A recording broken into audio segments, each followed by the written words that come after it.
Welcome, welcome, welcome. This is the Spider 32. Everybody. All right. I'm going to keep you guys entertained. Sorry it took so long. I had to eat my dinner and whatnot. We're going to keep you entertained with some a little bit of YouTube posts, but first we're gonna do a little bit like this. Just trying to get everybody. No, that's not it. Video clips.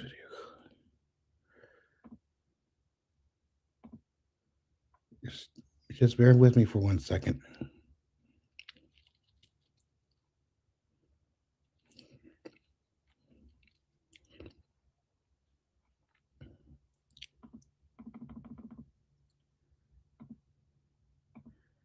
Yes.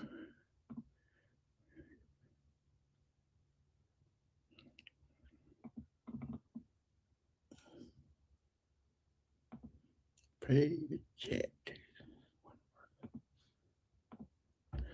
Hold on. Can anyone hear me?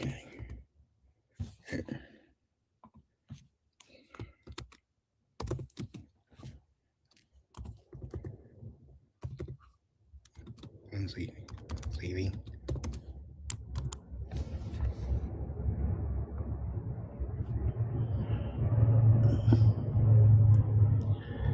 Oh, my arm. My leg. Ew. Ew. Ew. It's notes. Hee-ho. One person. It's only me here, so nobody's here, I guess. Okay, so what I'm gonna have to do here will just take me a couple of minutes.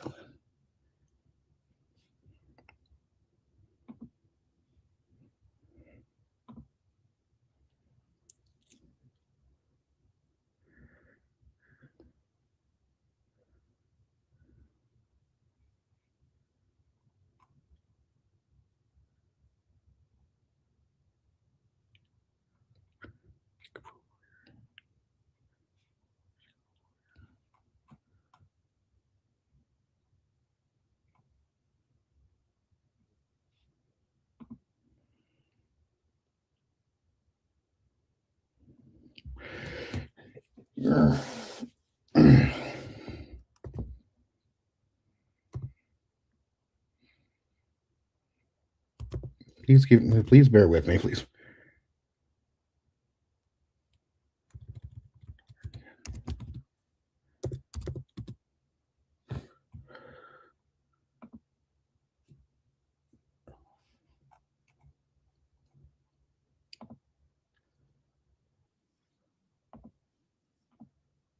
I'm so sick of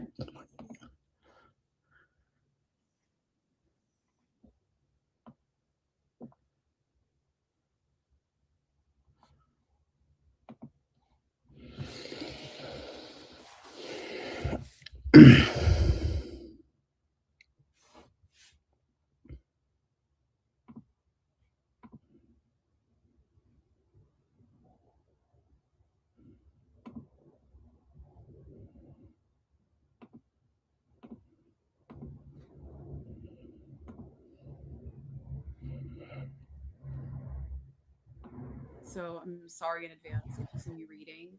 I did prepare the script in advance, and I wanted to make sure that I say everything that I want to say and not go too much off script, or I'll be here talking for God knows how long.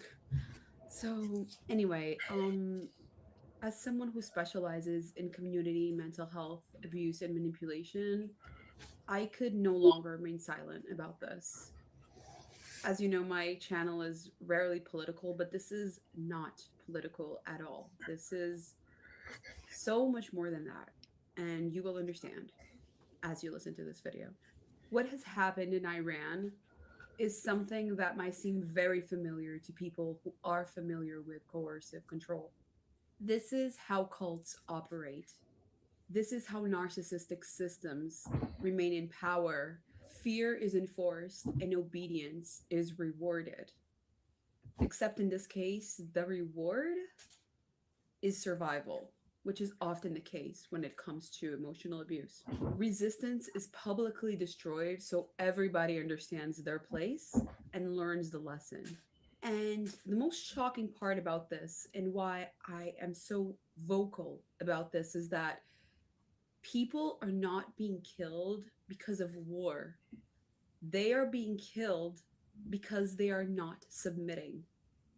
These are two very different things. Taking sides is problematic, even more so when the motivational factor is people refusing to submit.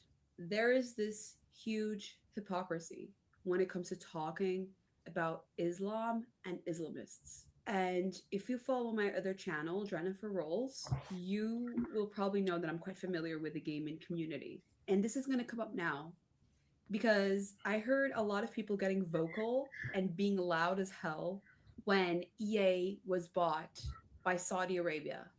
And a lot of people, especially in the Sims community, said that they were going to boycott The Sims because they do not support Saudi Arabia, because they only recently found out that Saudi Arabia is not nice to LGBTQ people. People became outraged like this was news.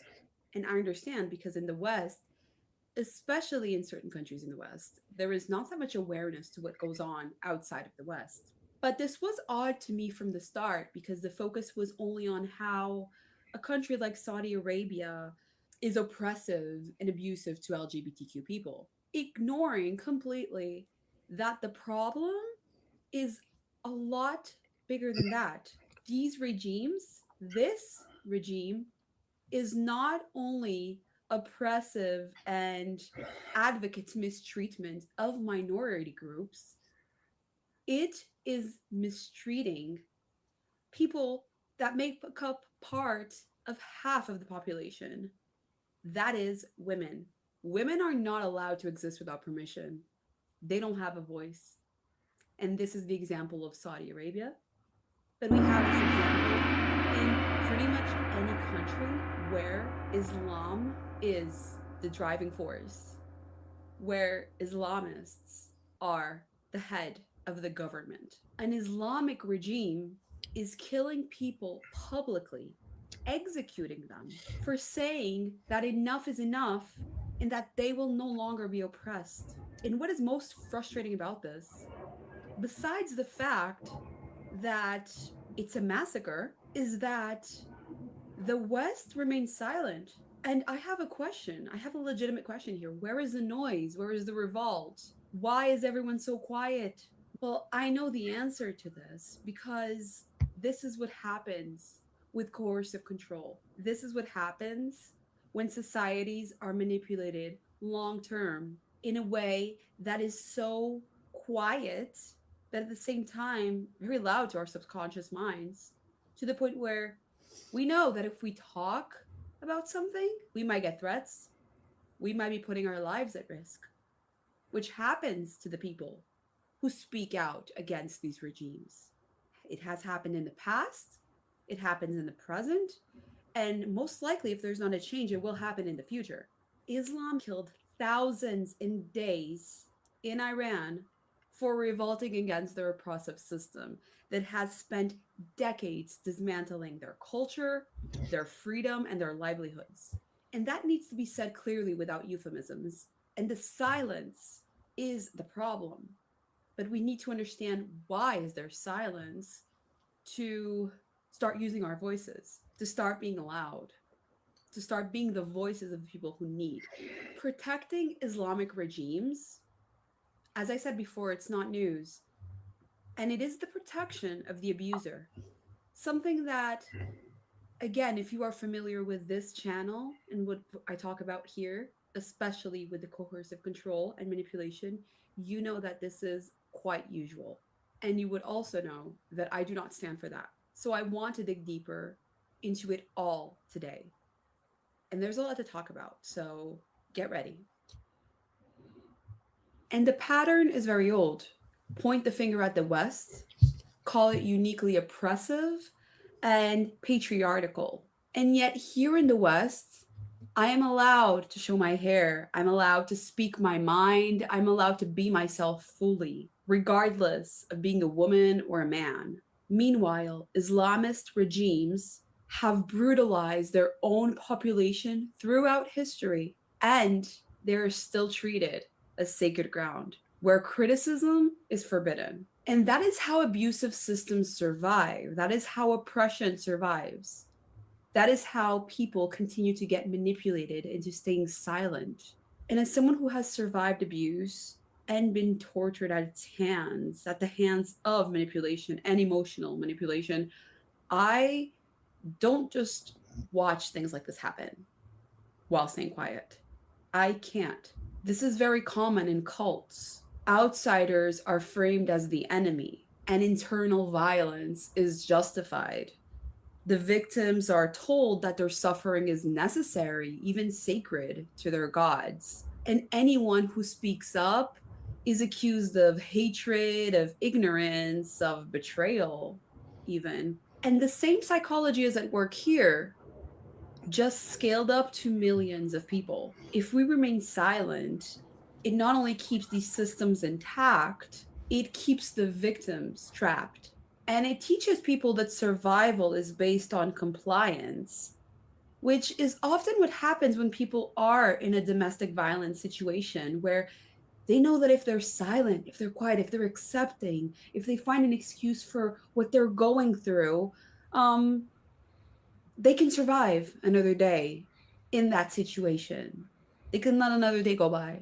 They know that if they speak out and their abuser finds out, there's going to be problems, often in public, but more often behind closed doors. This is the reality of domestic violence, is the reality of people that are in cults trying to get out, and it's the reality of Islamist regimes, such as the one in Iran. And staying silent is understandable when you are the victim, but very often people that are around the victim know what's happening and they stay silent too. Often to not get involved because they already have enough problems of their own. But as someone who was the victim in the past and had people witnessing it and staying quiet because it wasn't very convenient to talk, I find it terribly sad, and that's why I refuse to stay silent when I witness things like this, especially at this scale. The numbers are absolutely brutal. As of January 16th, 2026, Iran International, quoting senior government and security sources, reports at least 12,000 civilians killed by their own government in what is already described as the largest killing spree in Iran's modern history. Not only this, but the regime enforced a total blackout in 2026, where people cannot call their loved ones to know if they're okay. They cannot text message. They cannot email. They're living in angst trying to contact their loved ones. And the most shocking thing about this that we have to keep in mind, and that many people, even I, before digging into this a while back, had no knowledge of, was that Iran is not some isolated, impoverished country where the infrastructures just happen to fail. Iran is a very advanced country, and it was advanced and considered a first world country back in 1979, before the Islamic Revolution. Persia was known as a modern, developing nation with culture, science, education, and global relevance. And the one thing that changed and turned Iran into what it is now was the Islamic Revolution, Islamic takeover. And finally, almost 50 years later, people have had enough and they found courage and they spoke and they resisted. I watched a video of an older lady who is at a protest and she was screaming, "I have been dead for the last 40 years. I am no longer afraid."